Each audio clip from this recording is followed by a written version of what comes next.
이 시간 성도님들께서 예배드리는 초소 곳곳마다 하나님의 큰 은혜가 있기를 소원합니다.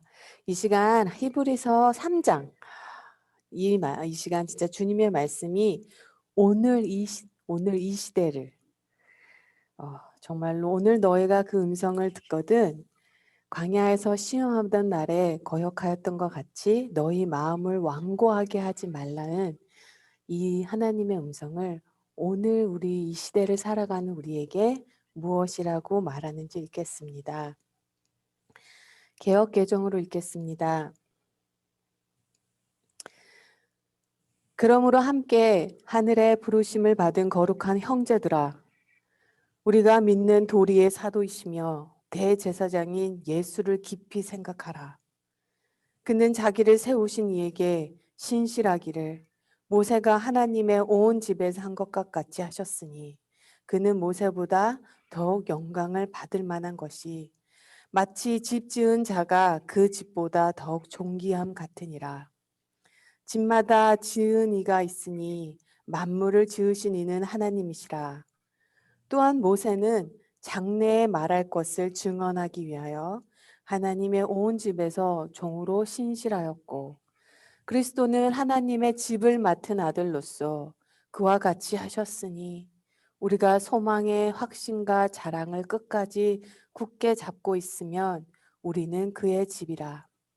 그러므로 성령이 이르신 바와 같이 오늘 너희가 그의 음성을 듣거든 광야에서 시험하던 날에 거역하던 것 같이 너희 마음을 완고하게 하지 말라. 거기서 너희 열조가 나를 시험하여 증언하였고 40년 동안 나의 행사를 보았느니라. 그러므로 내가 이 세대에게 노하여 이르기를 그들이 항상 마음이 미혹되어 내 길을 알지 못하는도다 하였고 내가 노하여 맹세한 바와 같이 그들은 내 안식에 들어오지 못하리라 하였느니라. 형제들아 너희는 삼가 혹 너희 중에 누가 믿지 아니하는 악한 마음을 품고 살아계신 하나님에게서 떨어질까 조심할 것이요 오직 오늘이라 일컫는 동안에 매일 피차 권면하여 너희 중에 누구든지 죄의 유혹으로 완고하게 되지 않도록 하라. 우리가 시작할 때에 확신한 것을 끝까지 견고히 잡고 있으면 그리스도와 함께 참여한 자가 되리라. 성경에 일렀으되 오늘 너희가 그의 음성을 듣거든 경노하시게 하던 것 같이 너희 마음을 완고하게 하지 말라 하였으니 듣고 경노하시게 하던 자가 누구냐? 모세를 따라 애굽에서 나온 모든 사람이 아니냐? 또 하나님이 40년 동안 누구에게 노하셨느냐? 그들의 시체가 광야에 엎드려진 범죄한 자들에게가 아니냐? 또 하나님이 누구에게 맹세하사 그의 안식에 들어오지 못하리라 하셨느냐? 곧 순종하지 아니하던 자들에게 아니냐? 이로 보건대 그들이 믿지 아니함으로 능히 들어가지 못한 것이라. 푸른 마르고 꽃은 시드나 하나님의 말씀은 영원히 서리라. 아멘.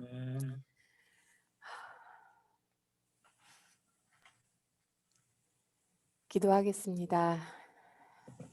성령 하나님, 오늘날 오늘 하루를 사는 우리에게 오늘 우리에게 들려주신 하나님의 음성을 민감하게 듣게 하시고 그 음성에 민감하게 반응하는 그런 하루 살게 하여 주옵소서.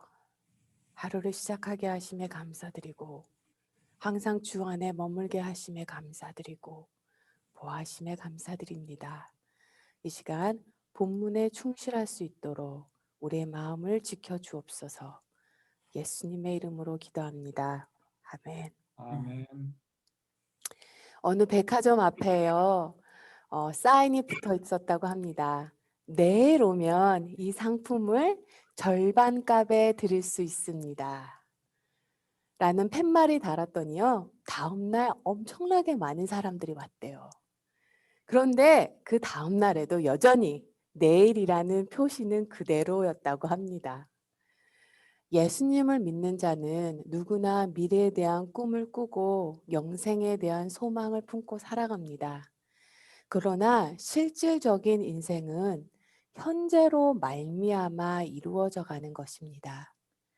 제가 좋아하는 말이 있어요. 일상생활을 바꾸지 않는 한 인생은 바뀌지 않는다. 마이크 머덕이 한 말이죠.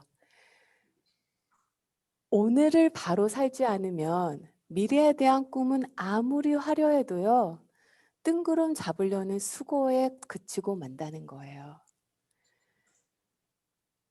내가 컨트롤할 수 없는 것은 내 것이 아니라고 했죠. 자녀도 내가 컨트롤할 수 없기 때문에 제 것이 아니고요.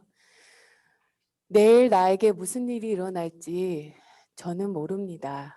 그래서 미래도 컨트롤할 수 없어요. 그래서 미래도 내 것이 아닙니다. 과거는 지나갔으니 내가 어떻게 할 수가 없습니다. 미래는 아직 오지 않았고. 그러므로요, 우리가 할 수 있는 일은 오늘 나에게 허락하신 오늘을 잘 살아가는 거죠. 오늘을 잘 살아가는 방법은요, 바로 성령 하나님의 음성에 민감하게 반응하는 것입니다. 히브리서 3장에서는 히브리서 저자는요, 지금 예수를 믿는 것 때문에 핍박과 고난 속에 목숨을 잃어버리고 재산을 뺏기고 사회적 지위 다 뺏기는 그런 고난 속에 믿음을 저버리는 일이 생겨나기도 하는 히브리언 크리스찬들에게 말하기를요.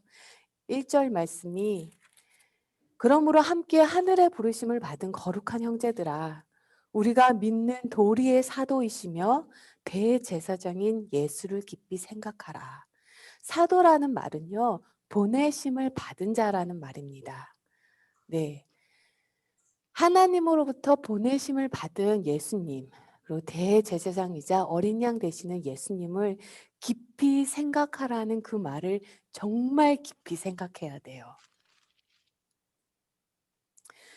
히브리서 저자는요. 3장에 보면요. 고난받고 핍박 속에 있는 그들에게요. 3번이나 반복해서 말합니다. 너희 마음을 완고하게 하지 말라. 너희 마음을 완고하게 하지 말라. 마음을 지키라는 말이죠. 고난과 핍박 속에 있을 때 가장 중요한 것은요. 마음을 지키라는 겁니다. 마음이 단단해지지 않도록 마음을 지키는 것이 힘겨운 삶 속에서 가장 중요한 거라는 거예요. 그리고 예전에 출애굽기 때 애굽에서 건지신 하나님, 홍해를 가르신 하나님을 경험했으나 마음이 완고해져서 하나님께서 약속하신 그 약속의 땅에 들어가지 못하고 광야에서 죽어나간 사람들 이야기를 합니다. 사실요, 광야에서 이스라엘 백성들은 두려워할 만한 이유가 충분했습니다. 며칠이면 갈 수 있는 길을 그 약속의 땅을 40년이 걸려요. 40년. 이게 말이 됩니까? 이스라엘 백성들은요, 가나안 땅이 어디에 있는지 정확히 알았어요. 어디로 가면 가장 빨리 가는지도 알았어요. 그런데 40년을 하나님께서 광야 생활을 하게 하세요. 만일 제가 남편과 몽고메리를 운전해서 가는데 운전해서 1시간 반이면 가는 길을 남편이 90일을 걸려서 운전을 해서 몽고메리를 간다고 생각해 보세요. 아마 90일 이후에는요. 그 차 안에서 무슨 일이 일어났어도 일어났을 거예요.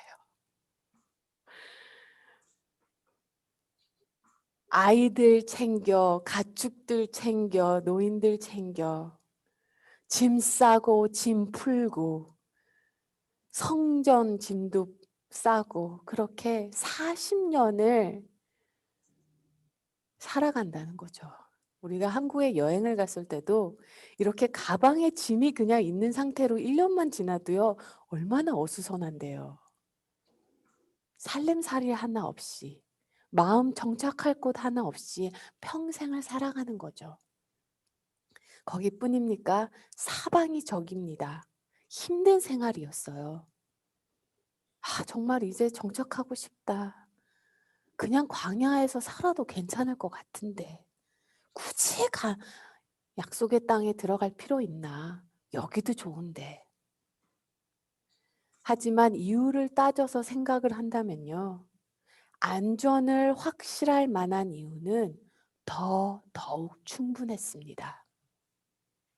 그들에게는 애굽에서 그들을 구원하신 하나님, 홍해를 가르신 하나님, 만나를 내려주시는 하나님, 불기둥 구름기둥으로 보호하시며 그들을 위해서 먼저 가셔서 적과 싸우시겠다는 하나님이 함께하고 계셨던 거예요.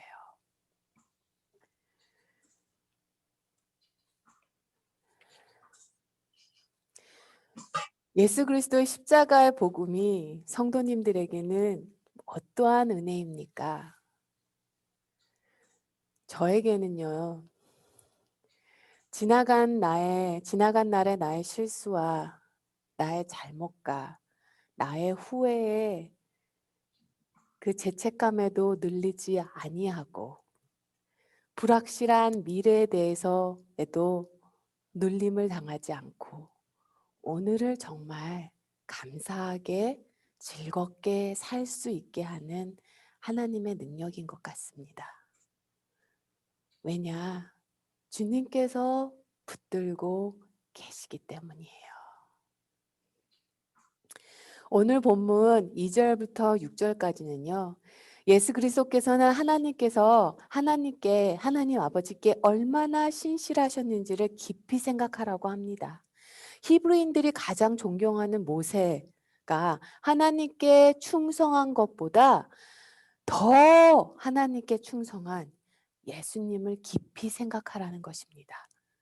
그리고 그거를 깊이 생각하여 네 마음도 단단히 지키라는 거예요.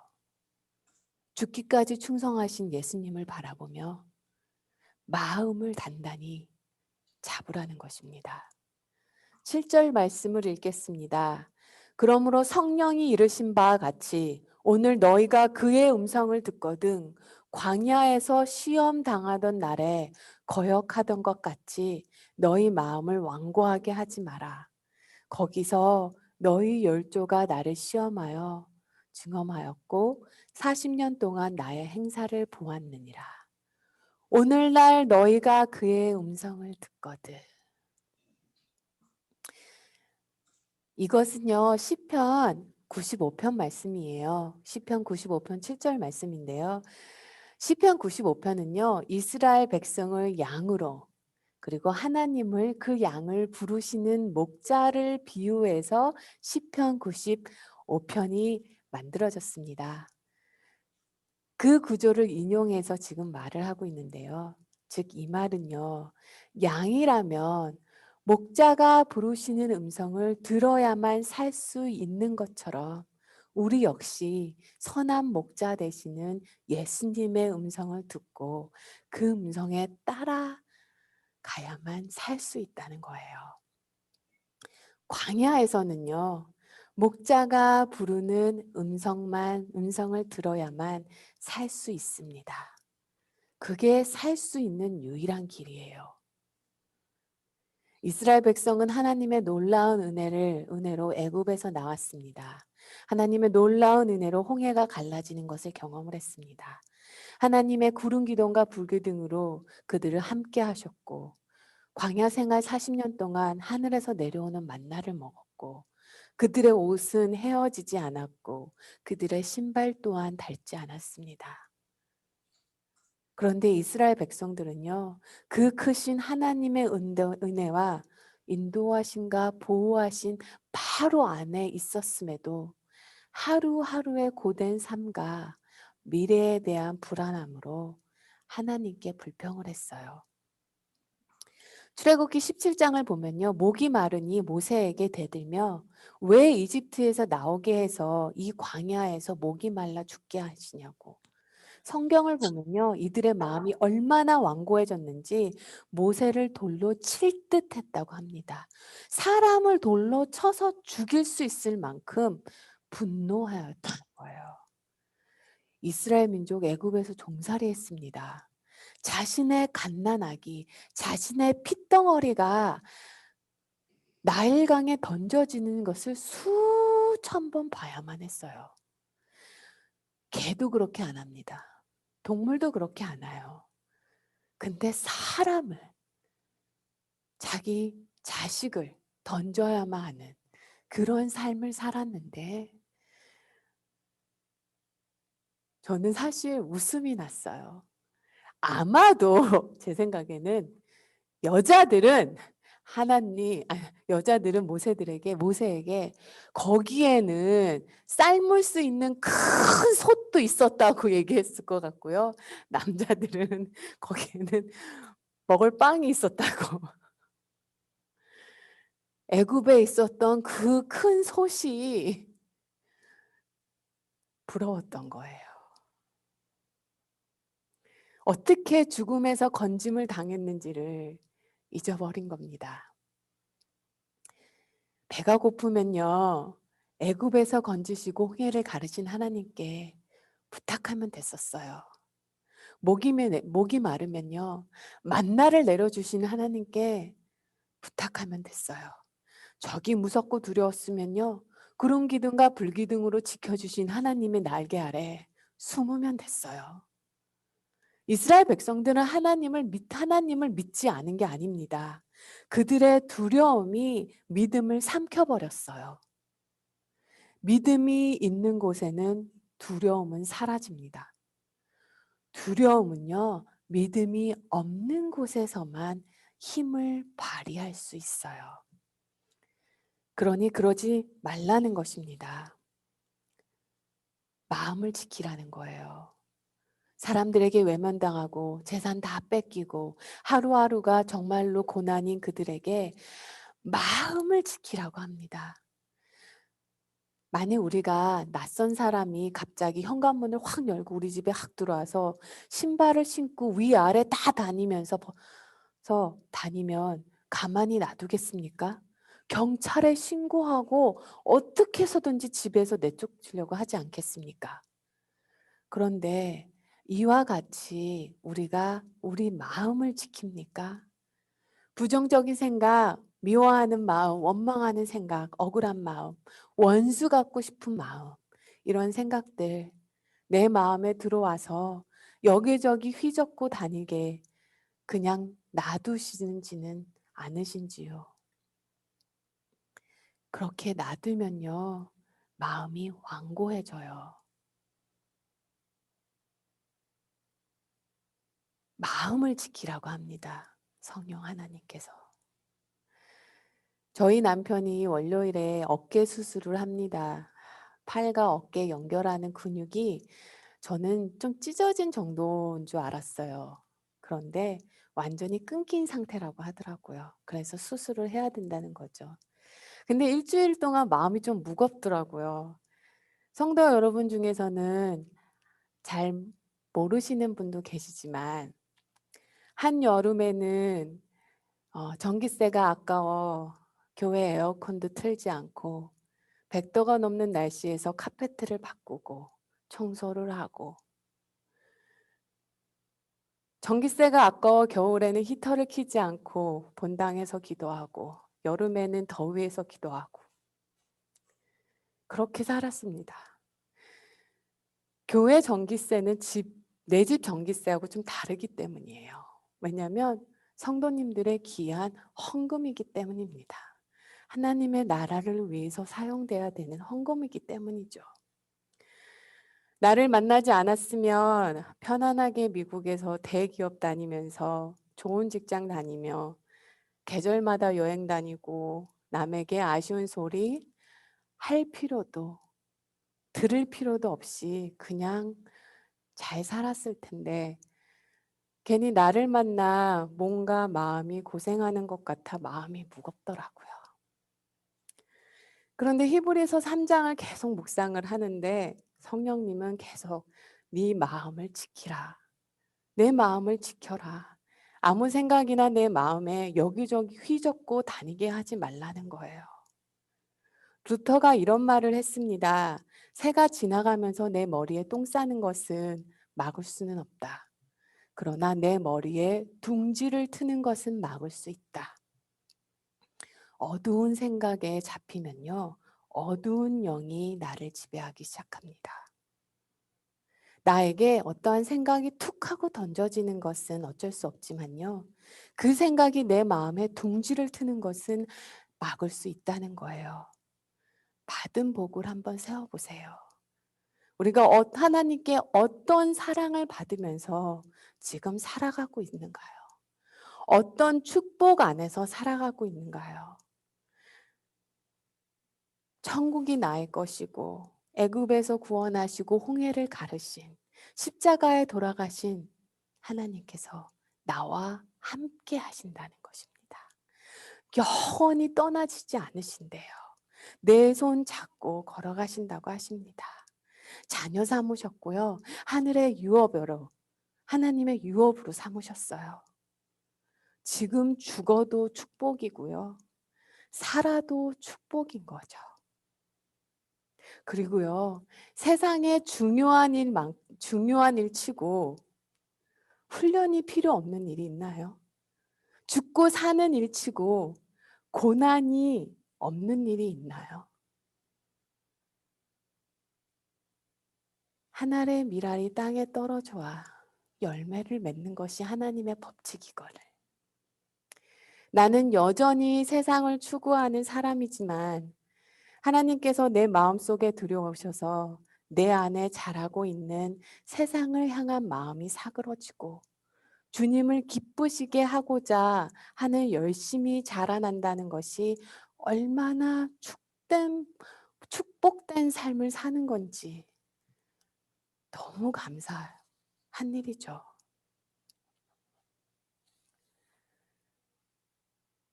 지금 제대로 신앙의 길을 걸어가고 있다는 증거예요. 그러니 12절 말씀처럼요. 12절 말씀. 형제들아 너희는 삼가 혹 너희 중에 누가 믿지 아니하는 악한 마음을 품고 살아계신 하나님에게서 떨어질까 조심할 것이요. 13절 말씀. 피차 권면하여 너희 중에 누구든지 죄의 유혹으로 완고하게 되지 않도록 하라. 이 말씀이 참 은혜였어요. 7절에서는요. 선한 목자 되시는 예수님의 음성을 듣고 마음이 완고하게 되지 말라고 했습니다. 네, 13절에서는요. 성도가 서로 피차 권면하는 말을 통해서 마음이 완고하게 되지 않도록 하라는 거예요. 신앙 공동체 안에 있는 것이 얼마나 중요한 것인지 말씀하십니다. 저는요. 성도끼리의 권면이요. 때로는 종종 목사의 설교보다 더 큰 능력이 있는 것 같아요. 평소에 서로 잘 알고 지내던 교우 사이에 정말로 영혼을 아끼는 눈물의 권면의 말씀, 품어주고 아껴주고 어깨 품어주고 그런 말 한마디가 목사가 많은 교인들 앞에서 설교하는 것보다 더 강하고 뜨겁게 다가오는 거죠. 사람을 살립니다. 그러니 14절 말씀처럼요. 우리가 시작할 때 확신한 것을 끝까지 견고히 잡고 있으면 그리스도와 함께 참여한 자가 된다는 것입니다. 히브리스 저자가 말합니다. 네 마음이 단단해지는 것을 조심하라. 마음을 지켜라. 오늘 하루도 하나님께서 우리에게 부어주신 엄청난 은혜 안에서 마음을 지키며 단단히 지키며 살아가는 하루 되시기를 기도합니다. 이 시간 기도하겠습니다. 하나님 삶의 고난으로 마음이 단단해지지 않게 하옵소서. 예수님의 발자취를 따름으로 받는 고난과 상처로 인해 마음이 완악해지는 것을 지지 않게 하옵소서. 마음을 지키게 하옵소서. 예수님만 깊이 생각하게 하여 주옵소서. 함께 기도하겠습니다. 하나님 아버지 주님 기도